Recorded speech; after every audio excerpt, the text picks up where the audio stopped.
I've only just started reading Robert Sawyer, and I've become a huge fan, He seems to be another one of those Canadians who's famous everywhere except here at home. What caught my eye was one of his more recent novels. It's called Hominid. It's available in the bookshop, and it's set in Sudbury, Sandra Shamas's hometown. Sandra, you here? All right. And it's set in and around the Sudbury Neutrino Observatory, a story that is extremely believable. The fascinating premise of the story is that, contrary to reigning theory, the Neanderthals were not, in fact, wiped out by our own species, but live in a parallel universe on this Earth where they have developed art and science and a form of social organization which appears to be considerably superior to our own. So, Robert, I know you have that little problem. Yes. Can I give you a hand? Thank you, Moses. Yeah, off you go. And I got it. Thank you. All right, Robert Sawyer. Thank you very much, Moses. Thank you.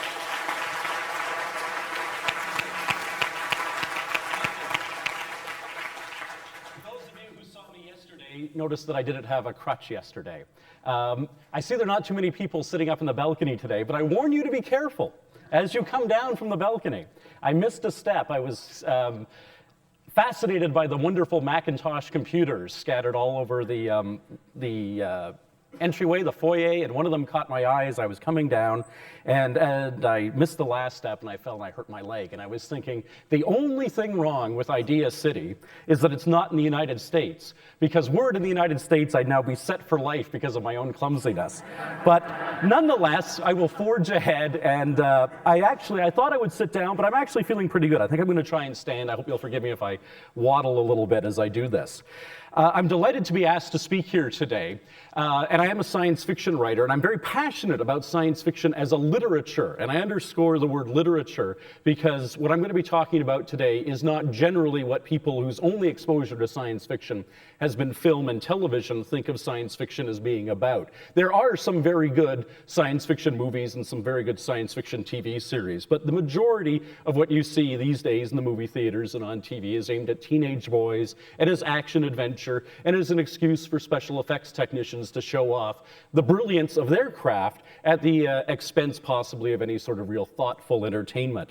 I don't like the name science fiction. It's a historical reality that we're stuck with it. A fellow named Hugo Gernsback, who founded the first science fiction magazine in 1926, coined the term, and it sort of has stuck. He is responsible for two things that have stuck. Back in 1926, he paid 3 cents a word for science fiction stories, a rate that we still use today, and he gave the genre a name that we're also still stuck with today.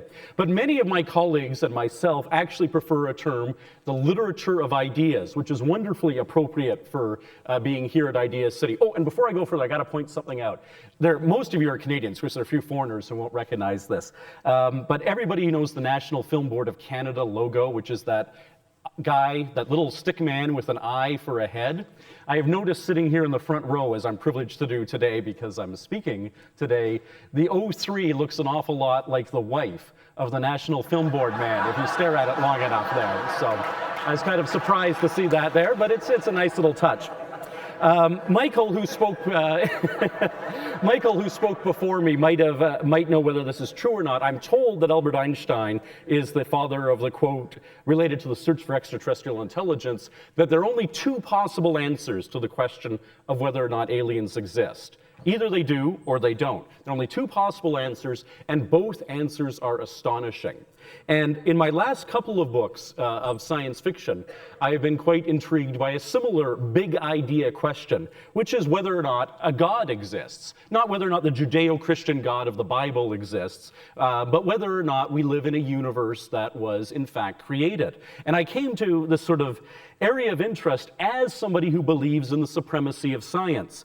And it occurs to me that if you follow through a chain of argument, you end up with an argument that might in fact lead to a good thought experiment that might say that this this universe had an intelligent designer. And that the thought experiment idea, the idea of Gedanken, which is a German word for thought experiment, is very much what science fiction tries to do, conduct experiments that we don't yet have the science and technology to do in day-to-day life. And the little thought experiment was this.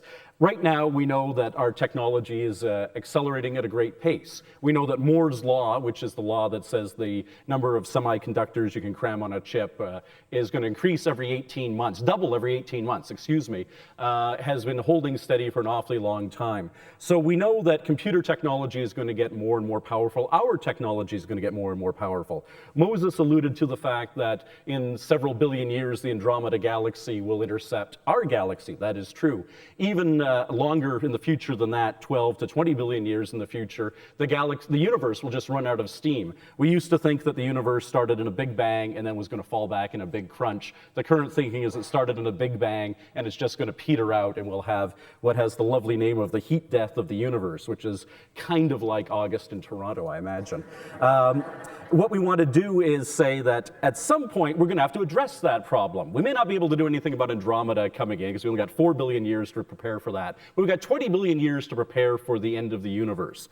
And it's conceivable that at the end of the universe, we will have, if Moore's law holds and all this stuff holds, enormously powerful technology for simulating things in computers. And I shouldn't say that because it might be actionable. An interesting physicist wrote a book. Now I won't even mention his name because of the way I introduced him, but those in the audience will know who he is. Wrote a book called The Physics of Immortality a few years ago that was enormously popular with science fiction fans and readers and writers, and looked askance at by a lot of people in the science fiction, in the science field. But he said basically, as our computer technology develops, we will eventually have enough computing power to simulate anything we want on a computer. And he said, of course, in the far future, he had this bizarre theory that some computer would want to simulate all of us and we would be reborn, resurrected inside a computer. I don't think that's necessarily true or of any interest to anybody, but I do know that students in the far future will be making artificial universes in laboratories. I think it's inevitable that cosmology students will actually have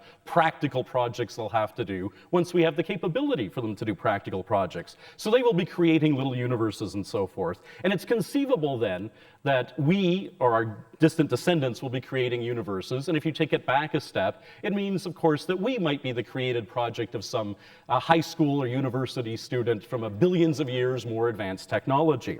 Now, is there any evidence that this might be the case? There actually is some evidence. There's also a get-out-of-jail-free card for those who don't want to believe the evidence, and I'll go into both of those and say I did a novel 2 years ago that was set right across the street at the Royal Ontario Museum. Some of you might know it. It's called Calculating God. It was about an alien who came to Toronto looking for scientific proof for the existence of an intelligent designer of the universe.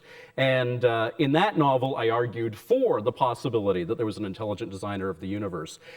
And there's a recipe that makes up this universe. There's, in fact, 4 fundamental forces that are responsible for defining how this universe works. There's electromagnetism, there's gravity, which we're familiar with both of those because we have day-to-day interaction with them. I'm held here and fell down yesterday because of gravity, and you can see me because of electromagnetism, because of the photons falling on me from these lights. There's also the strong nuclear force, which is what allows those positively charged protons in the cores of atoms to stay together without repelling each other. They're both, it's like putting 2 positive magnet poles together. You can't do it normally. There is a force that acts at very short distances that allows you to pack protons together. And then there's a weak nuclear force that's responsible for some kinds of radioactive decay.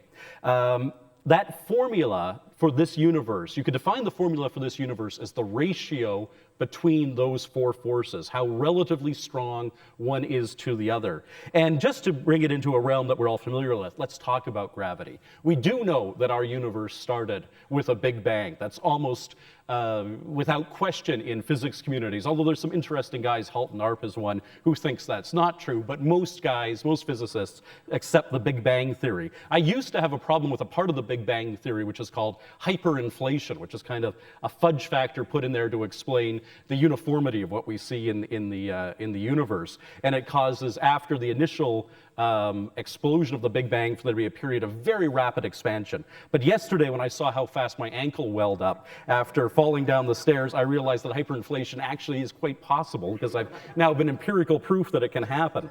But if you take gravity as one that we are familiar with, the force of gravity, the value of the force of gravity, how strong it is intimately related to whether or not this universe would exist in such a state that would give rise to complex chemistry, which is what all of us are. If the force of gravity had been just a little bit stronger than it actually was, a tiny fraction of its value stronger than it actually was, after the Big Bang, after the initial explosion which created the universe, that force of gravity would have gathered everything back into the opposite of a Big Bang is a big crunch, and everything would have fallen back in. And we wouldn't have a universe that right now is about, plus or minus, depending on who you listen to, about 12 billion years old, with our planet being 4.5 billion years old.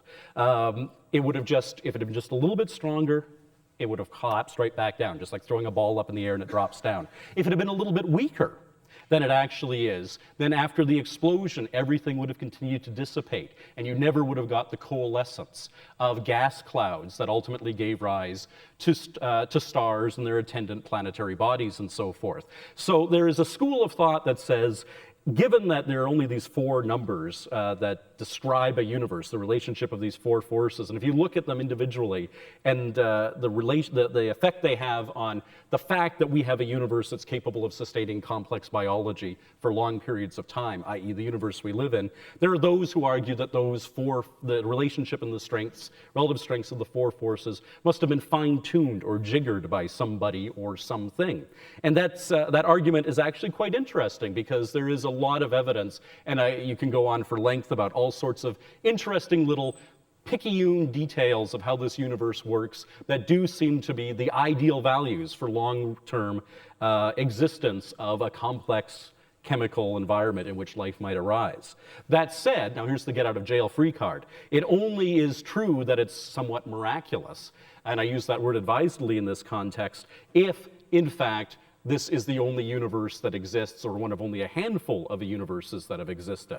If there's a panoply of universes, an infinite variety of parallel universes, or of universes that existed prior to this one, and they all have subtly different fundamental constants, then there's nothing remarkable about one of them coming up with the right roll of the dice to make us possible. And then there would be gazillions of others in which human life, complex chemistry, even stars and planets, letting alone life in them, would not be possible. So that's the get-out-of-jail-free card, whether or not other universes have existed or do exist parallel to ours that have different physical laws. You don't get out of jail free if there are a bazillion universes that all have the same physical laws, because then the same jiggering argument applies. And I found this a fascinating question, and science fiction was a great model, a great mode for exploring a question like that. So in Calculating God, I argued, well, maybe this is worth looking at as a scientific theory. I don't have a position one way or another. I think it would only be an act of faith and of arrogance to say, yes, I know, whether or not we're the product of some advanced high school student who got maybe, as Derek was saying, these are the worst times he's seen in his life. So I'm not going to say he got an A+ on his project, but he might have got a C- for creating this particular universe that we live in. I think that's plausible, but we don't know one way or another, and it's worthy of investigation. That said, the other thing that science fiction allows you to do is argue both sides of an issue, and you get to do it with impunity in a way that a working scientist doesn't get to do, and I'm by no means a scientist. I consider myself an artist, not a scientist. But a working scientist has to publish his or her doctoral dissertation and then basically stick to it, despite what evidence comes as time goes on, and say, yes, I know there's less and less evidence to support my position, but boy, I'm still fighting for it. And in an area that, as Moses indicated, I've just written actually a trilogy of books about Neanderthals. The first one, Hominids, is out in paperback now. Second one, Humans, is out in hardcover, and the third one comes out at Christmas. And a large part of it's set at the Sudbury Neutrino Observatory, which you're going to hear about from Tony, our next speaker. And I wanted to explore, actually, in the trilogy, Hominids, Humans, and Hybrids, why it is that we're predisposed to believe in a God. And there's some interesting neuropsychology, of course, that's come out in the last few years and figures actually prominently in my third book by coincidence, because I took the Sudbury Neutrino Observatory as the staging for where a portal opened up to an alternative reality where Neanderthals survived to the present day. As it happens, Laurentian University in Sudbury, Ontario, is the hotbed of research into the neuropsychology of the human brain that gives rise to religious belief as well as to UFO abduction phenomenon belief. A scientist there named Michael Persinger has done some astonishing research in that area that says, basically that he can stimulate your brain electrically and get you to have an out-of-body experience, a religious encounter experience, or an alien encounter experience, depending on what your cultural predisposition is. And that's an interesting line of reasoning that I like to explore in these novels, but I'm also very interested in what I think is the fundamental psychological reason why it is that we're predisposed to believe in God, whether or not God actually exists. And it has to do with something everybody learns in first-year psychology class, I think. This is my notion anyways. Notion, as they say on the Royal Canadian Air Force. CBC has a radio series called Ideas. Notions are things that aren't big enough to be ideas. So this is my notion about this issue. My notion is that you learn in first-year psychology that the best reinforcement schedule in terms of training somebody to have a behavior is not what you would think it would be, which is consistent reinforcement. That is, if you do this, I will give you a cookie. Or if you do this, I'll let you stay up late. If you clean your room, I'll let you stay up late and watch TV or whatever, if you're a kid. What works best in human beings, and it's been shown time and time again, is intermittent reinforcement. A behavior becomes absolutely unextinguishable in us if it is intermittently reinforced. The reason kids whine to their parents and say, will you buy me a toy, will you buy me a toy, will you buy me a toy when they're out shopping, is not because it works every time. If it worked every time, it would be boring for us. What's fascinating to us is it might work this time. Sometimes it does. And it's irresistible, just as gambling is irresistible. We have this desire to keep testing to see if the notion of there being an influence to reality that we can exert actually is true or not. And certainly, if you look at the things that happened in primitive times that engendered in us the belief in God, every culture has some version, every early tribal culture has some version of the rain dance or something similar, which is designed to affect the weather. And it doesn't work the first 8 or 10 times. And then the 11th time it rains. And you say, see, it works, right? Not that this is totally and completely coincidental. You end up saying, see, this works. That's ingrained in our psychology, that God listens. We weren't worthy the first 8 or 9 times. The 10th time we were worthy. And then the 11th through 20th time or 30th or 40th time, well, we're screwing up in some other way.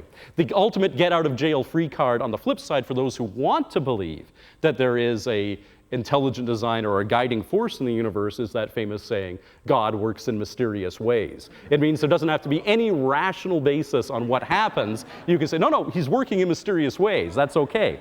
I'm getting the yellow light here, so I just want to wrap up by saying the Neanderthals, who I deal with a great deal in this series, overlapped us for about 10,000 years. Neanderthals first appeared about 200,000 years ago, and they died out about 30,000 years ago. We, Homo sapiens appeared about 100,000 years ago, and of course survived to the present day. But we entered the same territories as the Neanderthals about 40,000 years ago. There's 10,000 years where we essentially lived side by side. During that time, we had 40,000 years ago is the magic date. We started having religious beliefs. We know that from the fossil record, or the archaeological record, because we started burying our dead with what archaeologists call grave goods, which are things that could only be of use in a putative afterlife. In a tight economy, you don't take your best spear or your best piece of food and put it in the ground with a dead guy. You save it for yourself, unless you think that dead guy is really going to need it wherever he's going. At the same time, Neanderthals were burying their dead as well, and they were doing it the way you do it if you're at summer camp and it's your job to dig the latrine. You make the smallest possible hole possible, and then you cram the body in there. Neanderthal bodies actually get crammed down into holes in the ground. There used to be some belief in the 70s that Neanderthals adorned their bodies with flowers, when they dead bodies with flowers. And that's been completely discredited in the fossil record, in the paleoanthropological community. Because in the archaeological record, yes, there's flower pollen at the level you find the Neanderthal burials at. There's flower pollen at every level. It just percolates in with the groundwater. And if you look everywhere, it's everywhere. If you only look where the Neanderthal bodies are, it seems to only be there.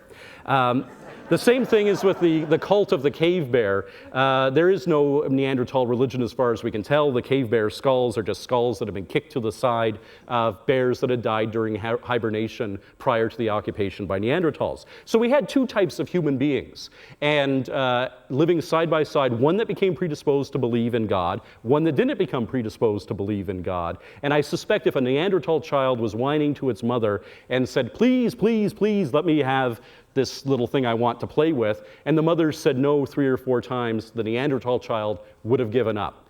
And because there's no native logic to the belief in a higher power. You either believe it or you don't.